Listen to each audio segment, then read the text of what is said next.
Hello विद्यार्थी। आज इस वीडियो में हम बताने वाले हैं 20 के दांत पाठ 2 20 के दांत। इस वीडियो में सब्जेक्टिव बताने वाले हैं। जो VVI सब्जेक्टिव बताएंगे, जो परीक्षा में आने वाला है वही सब्जेक्टिव बताएंगे। ठीक है। पहला नंबर प्रश्न है विद्यार्थी जी, 20 के दांत शीर्षक कहानी का नायक कौन है? तर्कपूर्ण उत्तर दे। ठीक है। तो इसका आंसर आप लिखिएगा विद्यार्थी जी, यही आंसर लिखिएगा विद्यार्थी जी। 20 के दांत 20 के दांत कहानी में मदन ऐसा पात्र है जो अहंकार को नहीं सहन करता है। ठीक है। बल्कि उसका स्वाभिमान जागृत होता है और वह खोखा जैसे बालक को ठोकर देकर वर्षों से दबे अपने पिता की आंखें भी खोल देता है। संपूर्ण कहानी में मदन की क्रांतिकारी भूमिका है, अतः इसका नायक मदन है। ठीक है। इसका नायक कौन है? मदन है। ठीक है। विद्यार्थी जी, इसमें तर्कपूर्ण उत्तर दे तो आप इतना लिख दीजिएगा तो आपको 2 नंबर मिल जाएगा। ठीक है। इसको याद कर लीजिएगा। अगले प्रश्न की ओर चलते हैं। ठीक है। 2 नंबर प्रश्न है विद्यार्थी जी, खोखा किन मामलों में अपवाद था? खोखा किन मामलों में अपवाद था? पूछ रहा है खोखा किन मामलों में अपवाद था। तो उत्तर आप लोग लिखिएगा विद्यार्थी जी, यही उत्तर लिखिएगा। सेन साहब एक अमीर आदमी थे। सेन साहब क्या थे? सेन साहब एक अमीर आदमी थे। खोखा उनके बुढ़ापे का क्या था? तारा था। बुढ़ापे आंखों की तारा था। ठीक है। इसलिए मिसेज सेन ने उसे काफी छूट दे रखी थी। ठीक है। खोखा जीवन के नियम का जैसा अपवाद था और इसलिए यह भी स्वाभाविक था कि वह घर के नियमों का धज्जियां उड़ाने में अपवाद था। ठीक है। देखिए, ये 2 नंबर में पूछा जाता है। ठीक है। तो या आप शॉर्टकट भी लिख सकते हैं। 20 के दांत कहानी के पात्र खोखा, ऐसे भी लिख सकते हैं। कहानी के पात्र खोखा है जो घर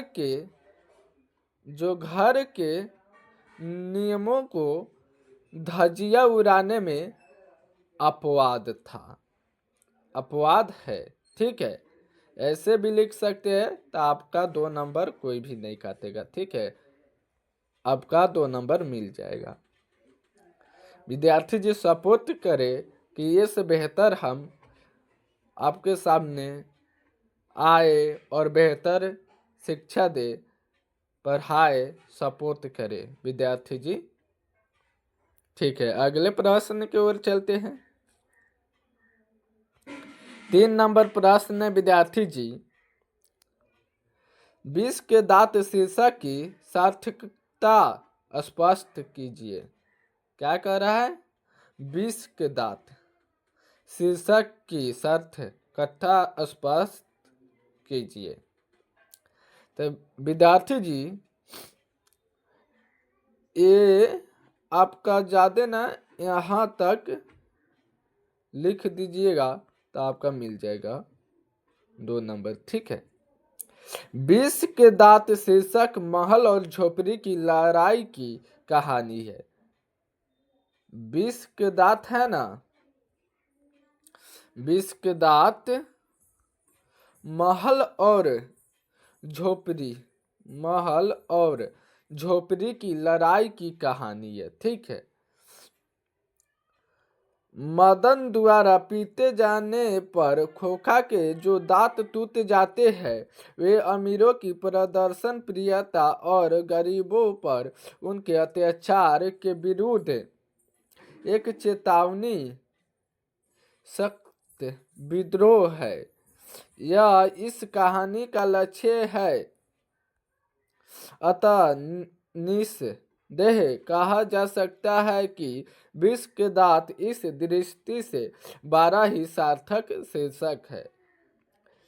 अमीरों, जो अमीर है कौन? कासू यानी खोखा। अमीरों के विष के दांत तोड़कर मदन ने जिस उत्साह, ओज और अग का परिचय दिया है वह समाज के जाने कितने गिरधर लालों के लिए गर्वलास की बात है। इसमें लेखक द्वारा दिया गया संदेश मार्मिक बन पड़ा है। ठीक है। यहाँ बोला जा रहा है, देखिए, जो अमीर एक और बात आप लोग विद्यार्थी जी गौर कीजिएगा, ऑप्शन में खोखा आए या कासू आए, आप खोखा कासू एक ही है। खोखा जो मदन 2 दांत नहीं तोड़े थे खोखा के, तब उसका नाम खोखा पर था, और जब 2 दांत तोड़ दिए मदन खोखा के तो उसका नाम क्या हो गया? कासू। ठीक है, तो ये बात ध्यान रखिएगा। अगले प्रश्न की ओर चलते हैं। 4 नंबर प्रश्न विद्यार्थी जी, कासू का चरित्र चित्रण करें। देखिए, अभी हम क्या बोले हैं, कासू का है या खोखा का है, एक ही बात है। ठीक है, इसका चरित्र चित्रण करें। ठीक है, कासू का। ठीक है, तो कासू, तो उत्तर लिखिएगा इसका। कासू समृद्ध पिता का शोख लड़का है। कासू है ना, समृद्ध पिता का शोख लड़का है। माता पिता और बहनों को अतिशय प्रेम पाकर उसके स्वभाव में एक प्रकार का दुआरग्रह व्याप्त हो गया है। वह जिद्दी स्वभाव का है। कौन? जो कासू है वो क्या है? जिद्दी स्वभाव का है। उसके मन में जो आता है वही करता है। किसके मन में? कासू के मन में जो आता है वही करता है। ठीक है, उसमें अहंकार वृत्ति भी है। किनके मन में? कासू के मन में, यानी खोखा के मन में अहंकार जो है वह वृत्ति भी है उनके मन में। ठीक है, तो अब चलिए विद्यार्थी जी, इसमें आपको हम दीर्घ उत्तरीय प्रश्न भी बताएंगे, जो लॉन्ग बताएंगे। एक प्रश्न बताएंगे वो निश्चित है परीक्षा में आएगा। आप ये वीडियो शुरू से अंत तक देखिएगा। रटा नहीं जाता है, इसको समझा जाता है। ठीक है, बार बार कहते हैं, कोई भी चीज को रटा नहीं जाता है, समझा जाता है। अगले प्रश्न की ओर चलते हैं। तो विद्यार्थी जी, यही आपका दीर्घ उत्तरीय प्रश्न है। ठीक है, इसमें क्या बोल रहा है? सेन साहब मदन, कासू और गिरधर का चरित्र चित्रण करे। विद्यार्थी जी, आप लोग कहिएगा इतना कौन याद करता है? इतना आपको याद नहीं करना है। ठीक है, इतना याद नहीं करना है। ठीक है, इसको क्या करना है? इसको समझना है। ठीक है, इसको आपको समझना है और समझकर कुछ लाइनें अपने अनुसार जोड़कर परीक्षा में लिख दीजिएगा। आपका 100 में 100 गारंटी हम देते हैं। 5 नंबर 5 अंक कोई नहीं आपका रोकेगा, ठीक है। तो हम देखिए आपको बताएंगे क्या है सेन साहब मदन कासू और गिरधर का चरित्र चित्रण, ठीक है। चलिए इसका उत्तर कैसे लिखना है हम बताते हैं आपको। उत्तर में लिखना है, प्रस्तुत कहानी में लेखक ने अमीरों की तथाकथित मर्यादा पर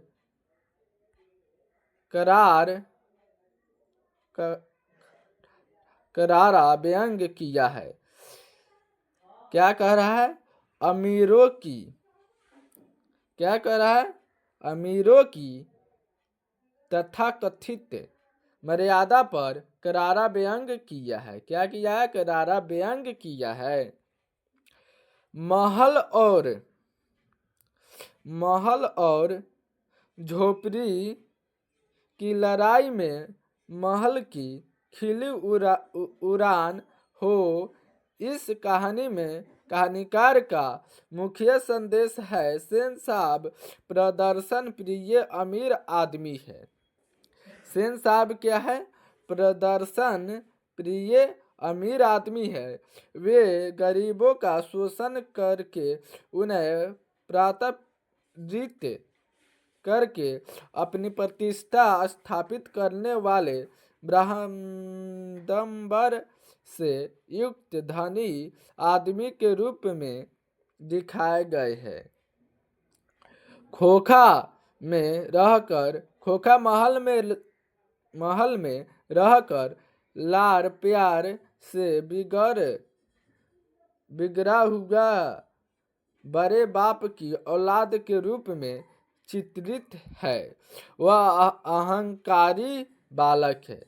क्या कह रहा है?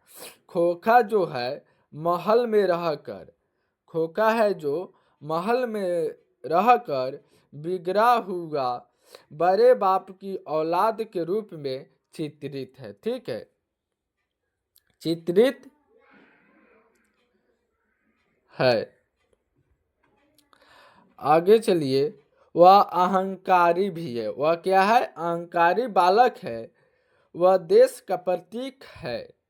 मदन अमीरों की प्रदर्शन प्रियता और गरीबों पर उनके अत्याचार के विरुद्ध एक चेतावनी है, सशक्त विद्रोह है। गिरधर अत्याचार, शोषण एवं अन्याय को सहने वाले लाचार एवं विश्वास इंसान है, लेकिन अंतमरण से वह अत्याचार का समर्थन नहीं करता है।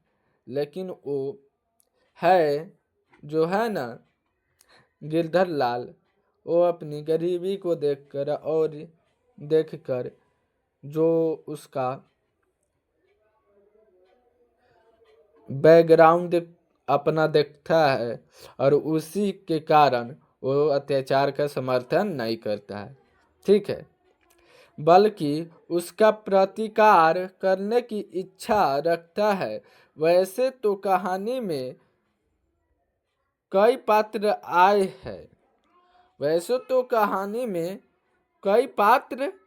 हैं। सेन,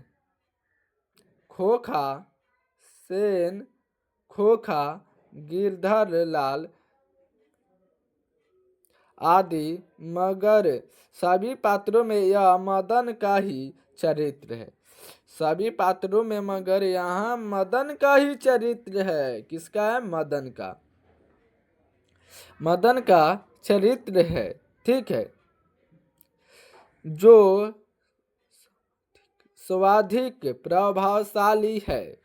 मदन का चरित्र उसके व्यक्तित्व को हक लेता है। मदन के चरित्र की विशेषता है निर्भरता। वह दूलियों के दिल की चिंगारी है। वह क्या है? दूलियों की दिल की चिंगारी है। तो प्यारे बच्चों, विद्यार्थियों, आप लोग ऐसा वीडियो देखने के लिए चैनल को सब्सक्राइब कर दीजिए और दोस्तों के पास शेयर कर दीजिए और हमको सपोर्ट कीजिए, ताकि इससे बेहतर हम आपके आगे प्रदर्शन करें और वीडियो इससे बेहतर लाए। ठीक है।